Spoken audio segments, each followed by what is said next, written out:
Al amanecer, la campaña contra los germanos parecía otra marcha de legiones, filas uniformes, el murmullo de los pasos, el tintineo del metal. Pero en pocas horas, esta sinfonía de bronce y hierro se transformó en caos. Las lanzas de los bárbaros rasgaban el aire, las flechas chillaban como seres vivos. Y fue en este infierno donde el soldado romano permaneció sin doblegarse, como si él mismo fuera parte de un muro. ¿Por qué su armadura resistía allí donde cualquier otra se quebraba con el primer golpe?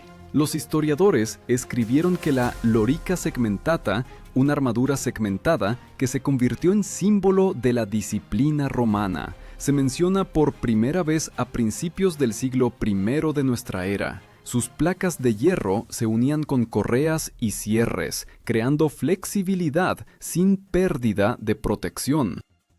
Los hallazgos arqueológicos en Carlisle y Corbridge muestran, tal armadura pesaba alrededor de 9 kilogramos, menos que un chaleco antibalas moderno de infantería, pero protegía mucho más eficazmente.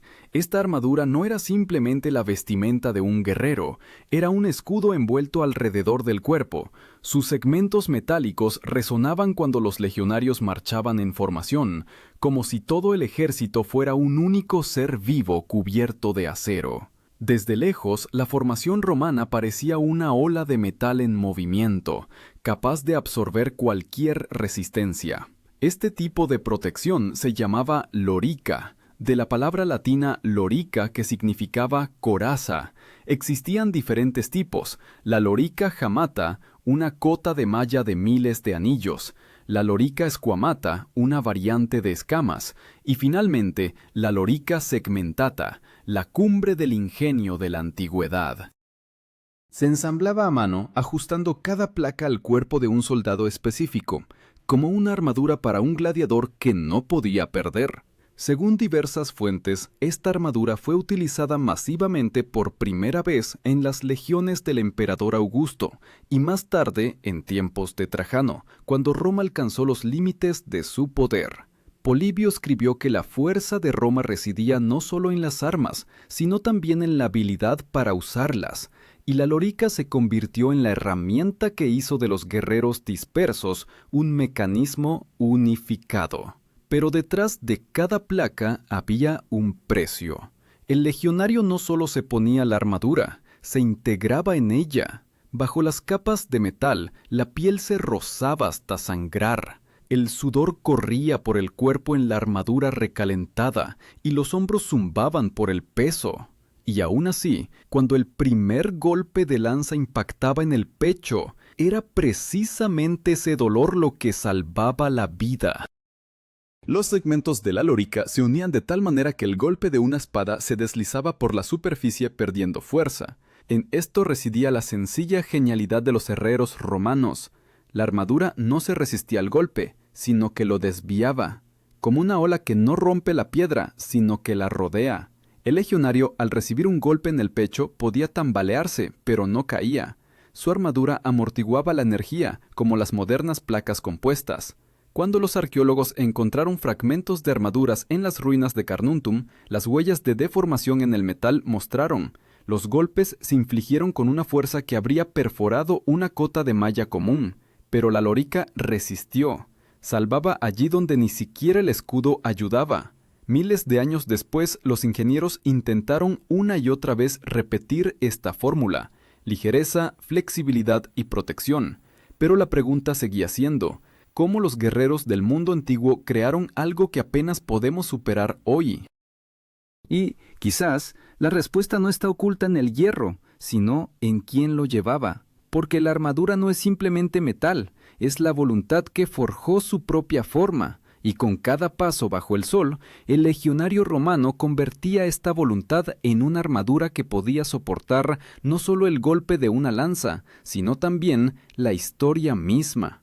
Cuando el nuevo día comenzaba con la señal de combate, el sonido de la tuba que rompía el silencio matutino del campamento, la legión ya sabía: hoy tendrían que ponerse el metal de nuevo. Los brillantes segmentos de la lorica enfriaban la piel como si recordaran: esto no es solo una armadura, es una promesa de resistir. La guerra no esperaba condiciones cómodas, lluvia, barro, calor, todo se fusionaba en una marcha interminable de por vida. La preparación del legionario romano comenzaba mucho antes de la batalla misma. Cada día entrenaba con el equipo completo, alrededor de 25 kilogramos de acero, cuero, armas y provisiones. Según los escritos de Vegesio, el legionario debía ser capaz de correr con la armadura más de 1000 pasos sin detenerse. El peso se distribuía perfectamente. El pecho y los hombros soportaban la armadura, la espalda el suministro de alimentos, el cinto la espada gladius. Incluso la respiración estaba afinada hasta la automatización. Y aún así, era la armadura la que determinaba quién sobreviviría en la contienda. La lorica segmentata tenía una construcción especial. Bandas horizontales de hierro se sujetaban con correas y remaches, formando una envoltura móvil. Repetía el movimiento del cuerpo, se flexionaba al girar, pero no se rompía. Reconstructores modernos han demostrado que una armadura similar soporta un golpe de espada con una energía de hasta 150 julios. Esto es suficiente para partir un escudo o perforar una cota de malla, pero los guerreros la llamaban de otra manera, la segunda piel. Cuando el legionario abrochaba la última hebilla, era como si se transformara en una criatura de metal. No era solo un arma de defensa, sino un ritual de transformación. César escribió que la disciplina en las filas romanas era más fuerte que el miedo, y la armadura, crujiendo y tintineando, se convertía en el símbolo de esta disciplina. Los legionarios se formaban en filas, 3 líneas de 120 hombres, cada una en un orden estrictamente determinado por la experiencia. Delante, los astati, infantes pesados. Detrás de ellos, los príncipes, veteranos. Y en la última línea, los triarii, guerreros mayores, la última reserva. Su formación recordaba a un tablero de ajedrez, pero cada pieza aquí era de carne y acero. El término testudo, de latín tortuga, designaba una de las formaciones más famosas de Roma. Cuando las flechas volaban como lluvia, los escudos se alzaban y se cerraban, formando una cúpula de hierro. Bajo ella se encontraban cientos de hombres, y solo el golpeteo de las flechas sobre el metal revelaba que dentro había seres vivos. Los enemigos veían ante sí no un ejército, sino una fortaleza en movimiento. Esta fortaleza avanzaba sin cesar, incluso bajo el fuego. Cada soldado conocía su lugar, sabía cómo mantener la formación, cómo no flaquear cuando el compañero caía. El legado, comandante de la legión, marchaba al frente, dando órdenes con frases cortas transmitidas por los centuriones. Según Tácito, una legión en combate sonaba como un solo aliento, pero antes de que la armadura salvara, ponía a prueba. El hierro rozaba los hombros, el sol convertía los segmentos en placas incandescentes, y el sudor corría por el cuerpo como aceite por una hoja. Los soldados untaban la piel con grasa para reducir las rozaduras, y frotaban las correas con cera. Y aún así, después de una marcha de 20 millas, la espalda se convertía en un mapa de contusiones. La protección tenía un precio, pero también una recompensa. Cuando los hachas germanas o las guadañas tasias se abatían sobre los legionarios, era la lorica la que convertía el golpe mortal en un moratón. Plutarco escribió que en la batalla de Tapae, los legionarios de Trajano, a pesar de sus armaduras destrozadas, apenas sufrieron muertes por cortes. Las placas se rompían, pero no cedían. El metal se doblaba, pero no se desgarraba. Y todo esto gracias a los herreros, a quienes llamaban fabricae. Estas personas eran el corazón de la máquina militar romana. Forjaban armaduras de hierro traído de Noricum, una de las provincias más ricas del imperio. Allí se extraía una aleación que poseía una resistencia especial, no demasiado frágil para romperse y no demasiado blanda para abollarse. Cada segmento pasaba por un tratamiento térmico, templado en agua y aceite, y luego era pulido a mano hasta un brillo de espejo. En las forjas olía a carbón y sudor. Las chispas volaban como estrellas cuando los maestros doblaban el metal. Sabían que cada golpe suyo podía salvar una vida. Cuando la armadura terminada se ponía por primera vez, resonaba limpia como una cuerda. Este sonido no era solo un símbolo de fuerza, era la voz de la propia Roma. Pero, ¿por qué entre todas las armaduras de la antigüedad fue precisamente la lorica romana la que perduró a través de los siglos? La respuesta, quizás, reside en su diseño. No hacía al guerrero invulnerable, lo hacía resistente. Ella permitía caer y levantarse, respirar y moverse, mantenerse en pie y atacar de nuevo. En esto residía su fuerza. Cada golpe que el romano recibía en batalla resonaba en la armadura, reverberando en el pecho. El sonido del acero era la música de la disciplina, el ritmo de un imperio que mantenía bajo control a la mitad del mundo. Cuando miles de guerreros marchaban en formación, sus lorigas tintineaban como campanas de un templo inmenso, dedicado no a los dioses, sino a la propia idea del orden. Pero incluso este orden tenía un límite. En algún lugar más allá, en el horizonte, Roma se encontraría con enemigos cuyas hojas serían diferentes, más pesadas, más anchas, más rudas. Y sería entonces cuando la prueba de resistencia de la lorica se convertiría en la prueba del propio imperio.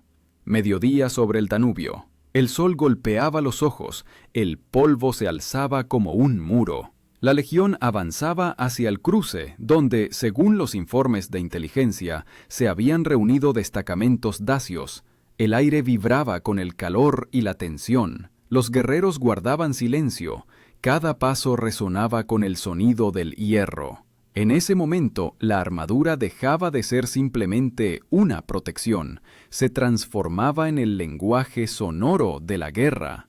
Cada golpe de pezuña, cada chirrido de hebilla decía una cosa: Roma avanza.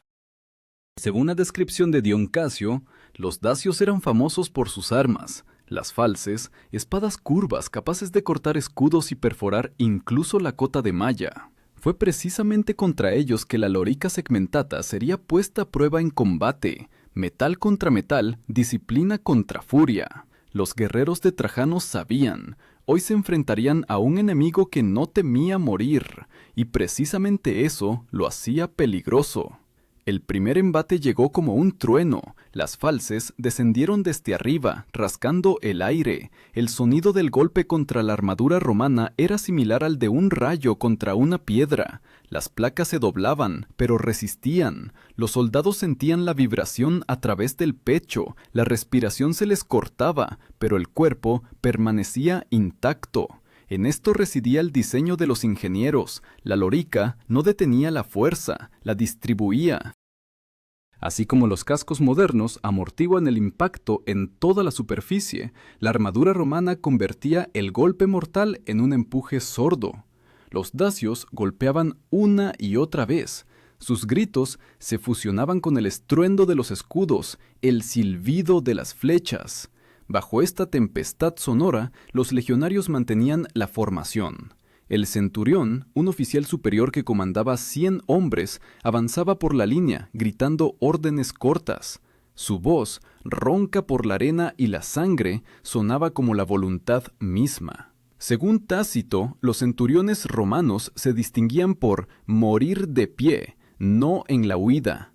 Su símbolo, el vitis, un látigo de vid con el que castigaban las infracciones de la formación, pero hoy, con esa misma vara, levantaban a sus soldados si caían. En la formación no había lugar para la duda. Cada legionario sabía, si él flaqueaba, el compañero moriría. Los primeros minutos de la batalla se convirtieron en una hora, luego en un día. El sol descendió más, y la armadura se calentó tanto que las quemaduras cubrían los hombros. El sudor inundaba los ojos, la piel bajo los segmentos se rozaba hasta sangrar. Pero la formación no se deshizo. Cuando uno caía, otro ocupaba su lugar. Cuando una false rompía un segmento, el herrero en el campamento ya preparaba uno nuevo. La máquina de Roma no conocía la fatiga. Los arqueólogos que investigaron el campo de batalla de Tapae encontraron decenas de hojas dacias curvas incrustadas en las placas de la lorica. En algunas, rastros de grietas, en otras, lugares pulidos donde el golpe se deslizó. Esta prueba silenciosa habla más fuerte que cualquier crónica. La armadura resistió.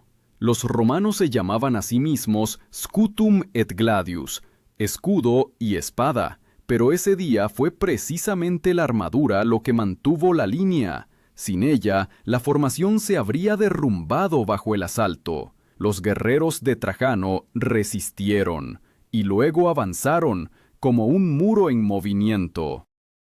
Cuando la falange se movió, los escudos se entrelazaron, las lanzas se presentaron y la ola romana se abatió sobre los dacios. Desde lejos esto recordaba a una marea marina, donde cada ola lleva relámpagos en su interior. Los legionarios no huían, fluían como metal, fundido e imparable. Los hechos dicen que en la batalla de Tapae participaron alrededor de 40.000 romanos. Las pérdidas, según diversas fuentes, no superaron el millar. Para una batalla donde el enemigo superaba en número, esto fue un milagro. Pero en Roma no creían en milagros, creían en el cálculo. Y este cálculo se basaba en el acero. Trajano, observando el resultado de la batalla, ordenó recoger las armaduras dañadas y enviarlas a los talleres. Cada abolladura, cada grieta se convertía en material para el análisis. Roma aprendía de cada golpe, y fue así como la armadura se perfeccionaba. El término fabrica legionis designaba las forjas de campaña de cada legión. Allí las armas no solo se reparaban, se mejoraban. Los herreros reforzaban los segmentos con revestimientos de cobre, mejoraban las uniones, hacían los cierres más resistentes. Este era el análogo antiguo de los laboratorios modernos de tecnología militar. Pero lo más importante en esta historia no es el metal, sino la gente debajo de él, pues como escribió Polibio, la armadura es la extensión del alma del guerrero. Y si el alma se rompe, ninguna armadura ayudará, pero si el alma arde, incluso el hierro cobra vida. Cuando la batalla cesó y sobre el campo flotaba el olor a sangre y a quemado, los romanos se quitaron sus lorigas. Bajo el metal la piel estaba llena de abrasiones, las manos temblaban, pero los ojos permanecían fríos. Cada uno de ellos sabía, hoy la armadura resistió, pero mañana habrá una nueva batalla, y de nuevo habrá que poner a prueba no solo el hierro, sino también a uno mismo.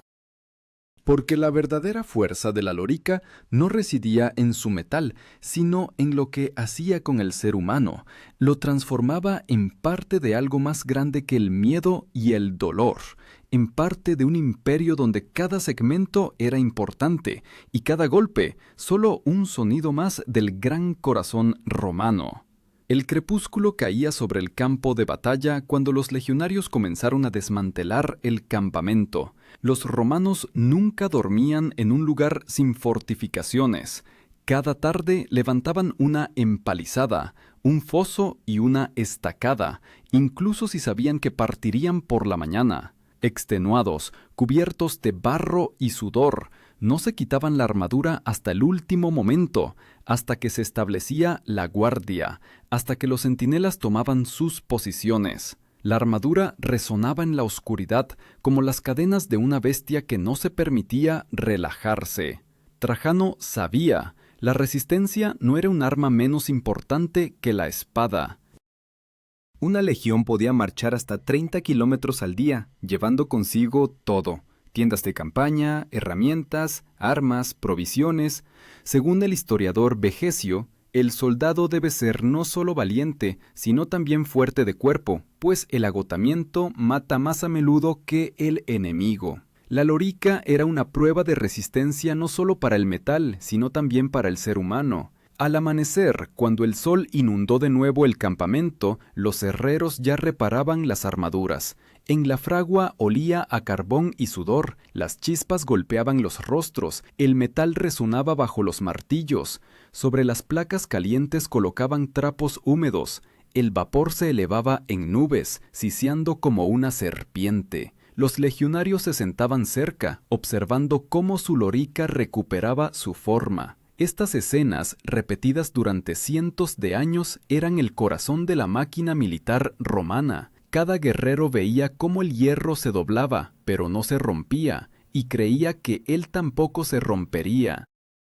Los hallazgos arqueológicos de Vindolanda, una fortaleza en la frontera norte de Britania, mostraron: los guerreros escribían a casa, quejándose no del enemigo, sino del frío y la pesadez de las armaduras. Un fragmento conservado de una carta de un legionario decía: la lorica roza los hombros, pero sin ella la muerte llega rápido. Estas palabras, sencillas, sin heroísmo, muestran el verdadero precio de la supervivencia. La armadura romana no era simplemente una maravilla de la ingeniería, sino también un símbolo de disciplina. Cada soldado limpiaba diariamente las placas con arena y grasa, las pulía hasta el brillo, revisaba los cierres. Cualquier óxido se consideraba una deshonra. El centurión podía castigar a quien descuidara el mantenimiento de la armadura, pues la suciedad en el metal significaba suciedad en el alma. Había un significado no solo físico, sino también moral en este ritual.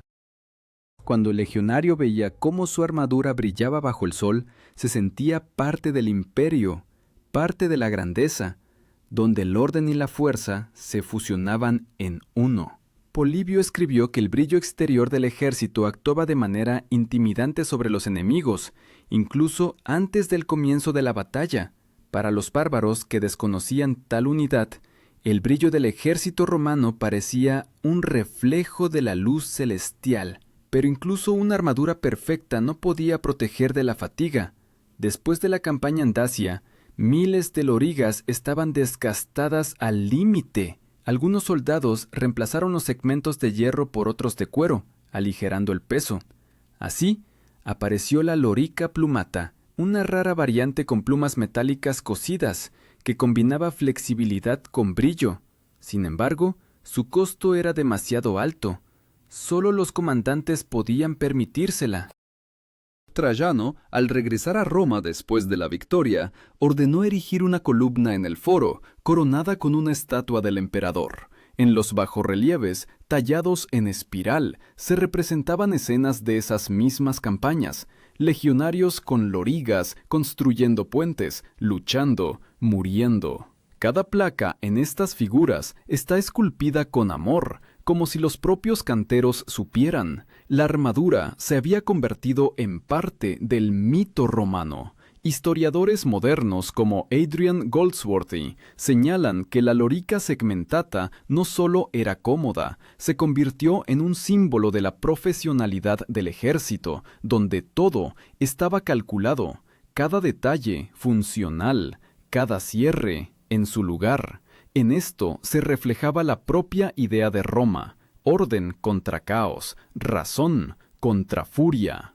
Y aún así, en esta aparente invencibilidad se ocultaba una debilidad. Las placas de la lorica requerían mantenimiento, la reparación llevaba tiempo. En las provincias lejanas, donde el hierro escaseaba, los guerreros volvían a ponerse las antiguas cotas de malla. Los historiadores difieren sobre cuándo exactamente la armadura segmentada dejó de usarse. Algunos hablan del siglo III, otros del IV, pero una cosa está clara: su desaparición no fue una derrota, sino una evolución. El imperio cambiaba, y con él la guerra. Los oponentes comenzaron a usar flechas con puntas forjadas, y la caballería requería mayor movilidad.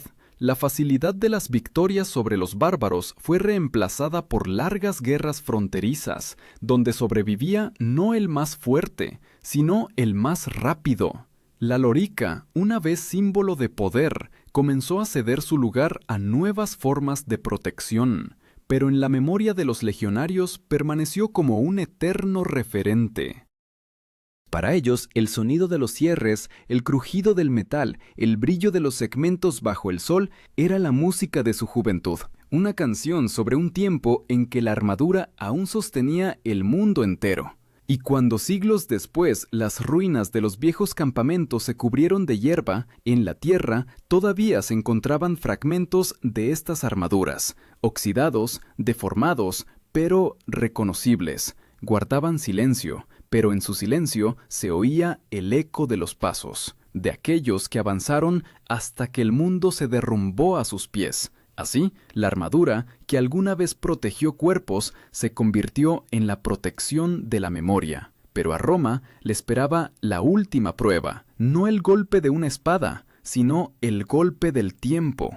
Y entonces, la cuestión ya no era la resistencia del hierro, sino la resistencia del propio hombre en él. Pasó un siglo. El mundo que una vez tembló bajo los pasos de las legiones comenzó a agrietarse desde dentro.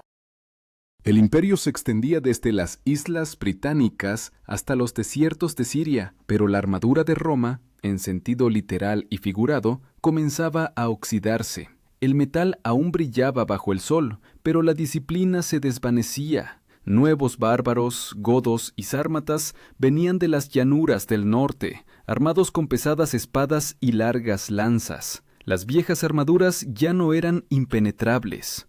Los historiadores escriben que a principios del siglo III, los ejércitos romanos usaban cada vez más cotas de malla simples o lorigas escamadas. La armadura segmentada pasaba a la historia. Era más difícil de reparar. Las correas se pudrían, los remaches perdían resistencia. Pero para los veteranos seguía siendo un símbolo de la verdadera Roma, un tiempo en que el acero y el orden eran sinónimos. En las fronteras del imperio ahora luchaban no ciudadanos, sino mercenarios, los federados. Llevaban armaduras hechas a imitación de la romana, pero desprovistas de su espíritu. Las pesadas placas se reemplazaban por anillos flexibles, hierro barato, cuero. Los combatientes eran experimentados, pero les faltaba lo que no se puede forjar, la fe. Pues la lorica segmentata protegía no el cuerpo, sino una idea. El hombre es parte de algo más grande que él mismo. En las crónicas de Amiano Marcelino hay una escena donde, durante la batalla de Adrianópolis, los legionarios se apresuran a ponerse viejas armaduras conservadas en los arsenales. Esperan que este metal les traiga buena suerte, como un amuleto sagrado. Pero la armadura ya no salva, la formación se rompe, la caballería goda atraviesa las líneas y por primera vez en siglos el ejército romano no pierde una batalla, sino la confianza. Cuando el humo de la batalla se disipa, quedan los cuerpos cubiertos de placas rotas.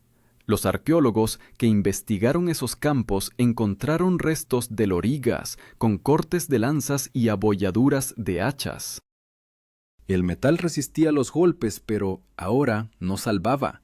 El enemigo golpeaba desde arriba, desde el caballo, y la armadura, diseñada para combates de infantería, no podía proteger contra tal poder. El término contus designaba la lanza larga del jinete, un arma que cambió las reglas del juego. Su golpe se aplicaba con toda la masa del jinete y el caballo, y ninguna lorica podía amortiguar completamente tanta energía. Con cada década, la armadura se volvía más delgada, más ligera, cediendo el paso a la movilidad. El imperio, que alguna vez se apoyó en la disciplina de las legiones, se transformaba en un estado que vivía de la fuerza mercenaria. Pero, aún así, incluso en este ocaso, el viejo metal romano seguía hablando. En los puestos fronterizos de Britania y Galia todavía se encontraban placas de la segmentata, partidas por la mitad, pero cuidadosamente enterradas junto con los guerreros.